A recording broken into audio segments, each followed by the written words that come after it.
So here's my response to this movie by Matt Walsh, The Daily Wire. Am I racist? It's supposed to open up in 1,500 theaters today. By the way, today is Friday the 13th. So here's my response. Yes, you are racist. Now pay up. Welcome back to the Channel Culture Confederacy here. As I said, it's Friday, Friday the 13th. And if you're new to the channel, no fancy graphics, epic soundtracks, pretty boy camera angles, it's you, me, my smartphone, the news of the day, and this mission crusade to preserve great art, music, history, and culture. So I really didn't know what type of video to do for Friday, but I figured I'd talk about this movie. Because if you put a movie out like this, you're playing into the hands of the 1619 Project.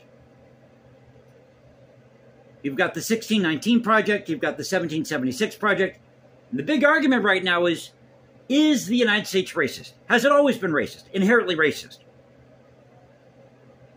Well, the United States wasn't founded on the basis of racial equality. That wasn't the purpose of beginning this thing called the United States. It was to protect the political interest, the financial interest, the property of our founders, who at the time were living under the rules of the king.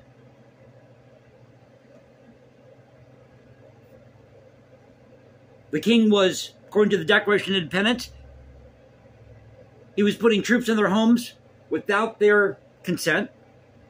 These troops were eating out their substance, holding trial or trials without a jury. They were being overtaxed without representation. A tax on tea, the Stamp Act. And this was a politically volatile time. They were trying to preserve the rights that they were guaranteed under what they called the ancient constitutions that were guaranteed by Parliament. And the king wasn't living up to his end of the bargain. That is why the United States was founded.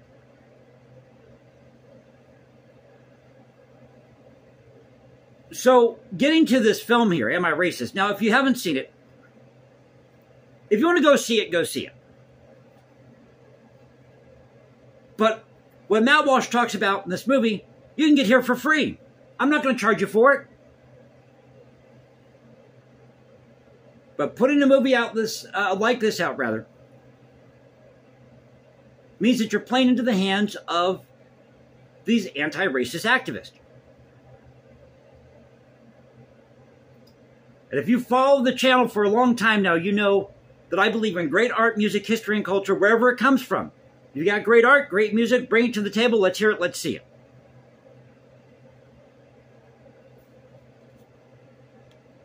But this film is causing such a stir that there's a scene, well, so here is the summary of it. Matt Walsh, in the beginning of the movie, decides to be part of this DEI group, focus group, and he gets kicked out because he's white. So he decides to go undercover and become a DEI specialist. And now you've got Robin DiAngelo who's slamming him because there's a scene in the film,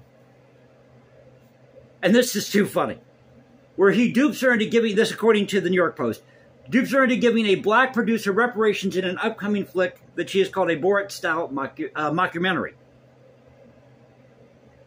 So, of course, that opens up today. And DiAngelo vowed in his statement on Thursday not to watch the film, which he argued is, quote, designed to humiliate and discredit anti-racist educators and activists. Well, I don't think that's the point here. The point is to point out the hypocrisy. You're going to talk about being anti-racist and, having racial equality, and yet you're making money off of this. I think that's racist in itself. If you're going to profit from being anti-racist, I don't have a problem with you putting out a book talking about the history of racism in the United States and making a couple bucks off of that. I'm talking about people who go out there and purposely profit off of this to spew the narrative that America has always been racist. When the truth is, and I've mentioned this many times before, the Irish, the Chinese, the Italians, the Japanese, in the 20th century at least. But the Irish, the Italians, the Chinese, other groups, slaves, were all lumped into the same economic and social category. The lower British classes, the very poor in England during the Victorian period. Because society in the 19th century was a lot different than it is now. It was based more on this class system. A lot of times racism isn't really based on skin color, it's based on class. And if that weren't the case, the 5 people I talked about in a previous video, 5 Irish peasants who were killed near Monstranza, would have not been called equivalent to the Maoris or the Polynesians.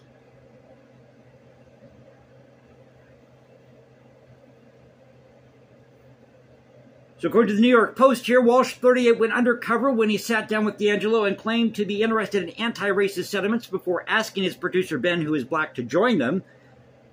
Walsh, who works as a conservative outlet, or at the conservative outlet rather, the Daily Wire, convinced her to give Ben some cash in the form of reparations after Walsh also doled out some of his own dough in the awkward moment. Hey, they've been talking about reparations. He's giving you reparations right on the spot, giving you money on the spot. And now Robin DiAngelo is going to come out and say she was uncomfortable because of that. You've been groping about this for God knows how long. Which brings me to what's going on in New York State. This is at the AP. New York City lawmakers approved legislation Thursday to study the city's significant role in slavery and consider reparations to descendants of enslaved people. Signed into law, the package of bills passed by the City Council would follow up in the footsteps of several other municipalities across the U.S., who have sought ways to address the country's dark history, as well as a separate New York State Commission that began working this year. I just love that. We're going to address the country's dark history. You see, America's got this dark history. You know, America has a complex history like any other culture on the planet. By the way, you still have slavery in the Sudan. Nobody's talking about that.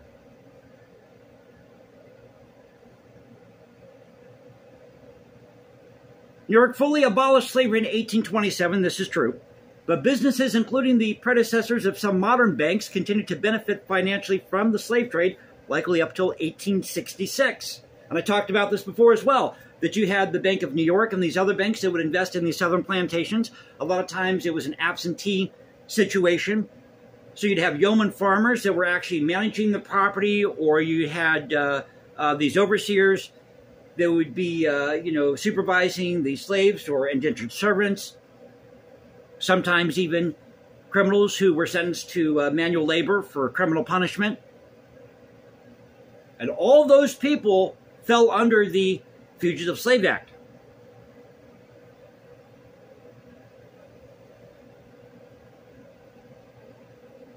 So a lot of times it was an absentee situation, and these banks invested in it. And a lot of times the yeoman farmers broke even. They didn't make a whole lot of money.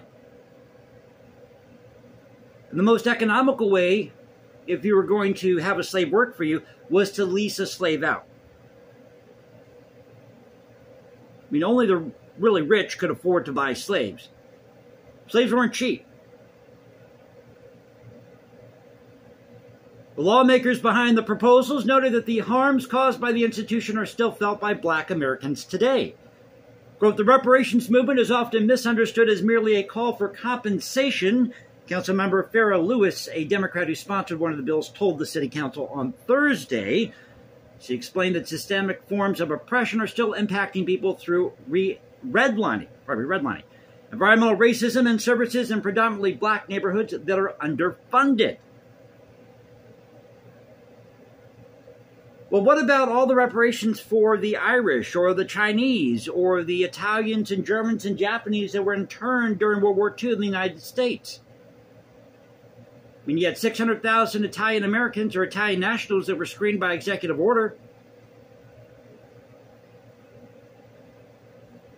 German Americans during World War I had their dogs kicked, their dachshunds kicked in the streets. They were beaten in the streets. They were called kraut. They were denied employment and housing. Yeah, that was going on at the height of Jim Crow.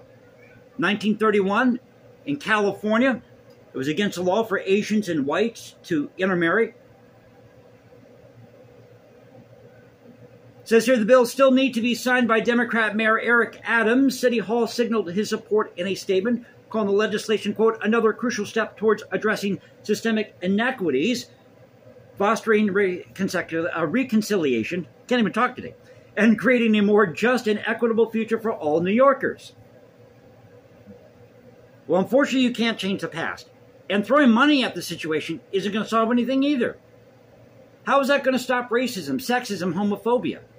The best thing you can do is be the best person you can be and treat everybody with respect. Treat everybody the same. And guess what? You're always going to have some idiot out there that's going to be racist, who's going to be sexist, who's going to be homophobic. Don't associate with those people. A lot of times those people are fringe. I wouldn't associate with them. And I don't associate with them. But getting back to what I was saying earlier, to kind of wrap things up here, to really understand why we have this thing called the United States, you have to go back to the Declaration of Independence. So just read an excerpt here to you. In Congress, July 4th, 1776, the unanimous declaration of the 13 United States of America. Notice they don't say state, they say United States of America. When in the course of human events it becomes necessary for one people to dissolve the political bands which have connected them with another, and to assume among the powers of the earth the separate and equal station to which the laws of nature and of nature's God entitle them, a decent respect to the opinions of mankind requires that they should declare the causes which impel them to the separation. They're talking about secession. We are going to secede from the British Crown because you have violated our rights that have been protected under what we're calling the ancient constitutions. We hold these truths to be self-evident that all men are created equal, referring again to political equality, protection of their property, financial interest, that they are endowed by their Creator with certain unalienable rights, that among these are life, liberty, and the pursuit of happiness, that to secure these rights, governments are instituted among men, deriving their just powers from the consent of the governed. That whenever any form of government becomes destructive of these ends, it is the right of the people to alter or to abolish it. And they go through a long list of abuses by the king. He has refused his assent to laws the most wholesome and necessary for the public good. He has forbidden his governors to pass laws of immediate and pressing importance. He has refused to pass other laws for the accommodation of large districts of people. He has called legislative bodies together legislative bodies at places unusual, uncomfortable, and distant. He's dissolved representative houses repeatedly, so he's broken up these representative houses for these colonies, for opposing with manly firmness his invasions on the rights of the people. What else did the king do? He obstructed the administration of justice. He required the judges to be dependent on his will alone. Set up these new offices and sent these officers of these new offices to harass his the people of the colonies, take their substance, put troops in these homes without the consent of the legislators in these colonies, over taxation, cutting off trade with certain parts of the world. That's what the king was doing to the colonists back in 1776, 1775, 1776. So I thought I'd share this with you today. I hope you enjoyed the video. If you did, you know what to do. Follow me at Instagram, hashtag Jason Composes, because I write music in my spare time. You can go to X, Culture Confederacy, Culture Confed 1 on X. Now you can find me at, did I just say that? Yes, I did. Okay. Find me at hashtag Jason Composes on Instagram, or go to Substack. So this is the Culture Confederacy saying peace out. Stay safe, everybody. God bless this thing called the United States. I'll catch you next time, and y'all have a great Friday. And yes, you are racist. Now you got to pay up.